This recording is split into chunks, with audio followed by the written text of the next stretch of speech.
Thank you. Thank you very much, both of you, Mr. Zaid Al-Kahwaji and Mr. Henning Sude. Thank you very much for taking this interview. How do you think that this program worked? Well, first of all, I wasn't the direct tutor of Zaid. I think that was maybe a little bit of an understanding, but well, yeah, I think it worked pretty well. Like in the beginning when I started, it was a lot more about like direct tutoring, like with the coupling with the mentor and the mentees. Later on, especially now, because of the Corona crisis, we focused more of like meeting in groups and having like a dialogue. Yeah, so it kind of changed a bit like through the situations, especially now with Corona, where we rely mostly on like Zoom sessions. Were not taken, which you would suggest, for example, from your own experience? Zaid? I don't think this is something that the students can provide, but as a whole for refugees, I think it's a good idea to provide some sort of mental health support that's more broadly available, that's more easily accessible. There is a lot of initiatives already. There's a lot of ways to get just help with mental health problems and things like that. But I feel like it's, especially for refugees, when everything is already very overwhelming for the first couple of years, I think providing it in a much more accessible way, providing it so that the person doesn't need to reach the point where they're desperate before they have to look for help. They can just find it right there in front of them whenever they need it. I think that's very important, and that could be extremely helpful for some people in the first couple of years, especially with the whole adjusting to the new life, to the new lifestyle, adjusting to new language, a lot more pressure, just trying to start over. It's extremely helpful and I think really important. Yeah. Henning? Well, I would agree with Zaid.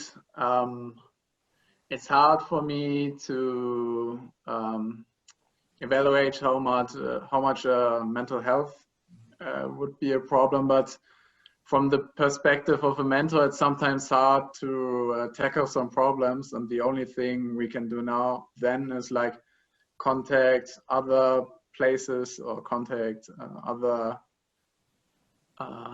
offices of the university or whatever of the city to help us. But yeah, sometimes it's hard to tackle certain problems that are a bit above our, especially as a volunteer, as a student, above our skill set. Yeah. Zaid, you said before there were some kind of workshops within the program which you followed partly, right? Would you like to say something about those workshops, how they worked, what you did there? Yeah, they were actually extremely helpful. So the subject of the workshop differed kind of depending on the needs of the mentees.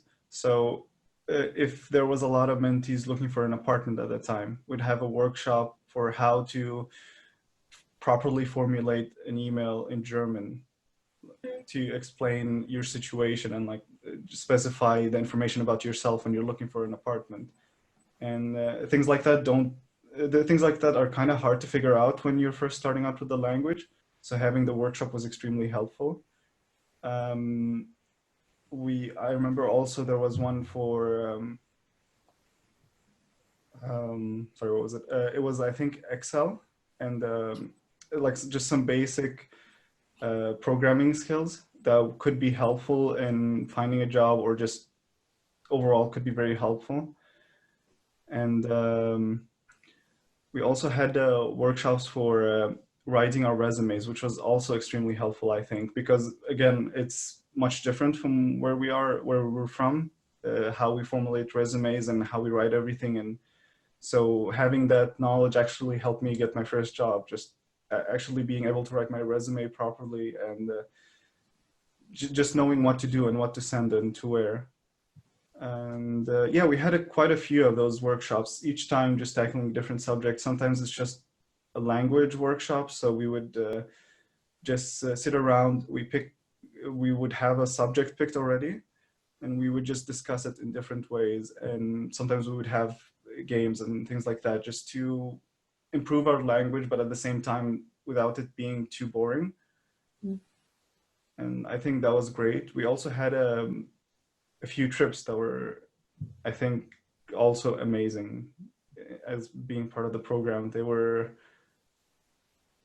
actually some of the best experiences I've had in the first couple of years when I was here, where we just kind of got to know the culture a bit more here in Germany, because in Berlin, it's kind of hard to grasp the actual German culture because there's so many cultures from everywhere. So when we actually got to travel and just see the different culture and speak German with people that like have different accents and different dialects, it was really great. Right. And the last question to both of you. I mean, speaking from your own experience, Zaid, but also knowing other people, other persons in your situation, and Henning, from what you have experienced, what are, in your opinion, the main challenges for inclusion at the higher education level for refugees and also immigrants who do not have, as Zaid has already explained, to not necessarily have all the language skills or even the cultural skills? Henning, would you like to start? Well, as you said, like the first and largest problem for me that I experienced was like usually the language barrier. Because when you don't speak the language, there are like many problems that follow with that, not just that you have problems with, for example, applying for a university and like sometimes understanding the whole system, how things work, which is also a bit of a problem. And then it's also like for a mentor, much harder to communicate the steps with the mentees. So yeah, trying to train the language was like a key factor for us. But also for cultural understanding, for me, it's a bit harder to judge about that. Like that would be probably for Zaid better, because for me, I always felt that most mentees had a quite good understanding for German culture, I think. Yeah. What about the university? If you were to judge the administration of the university or even the teaching staff of the university or the fellow students, do you think there are some prejudices against refugees and the immigrants? I mean, for any reason, do you think there is such a thing?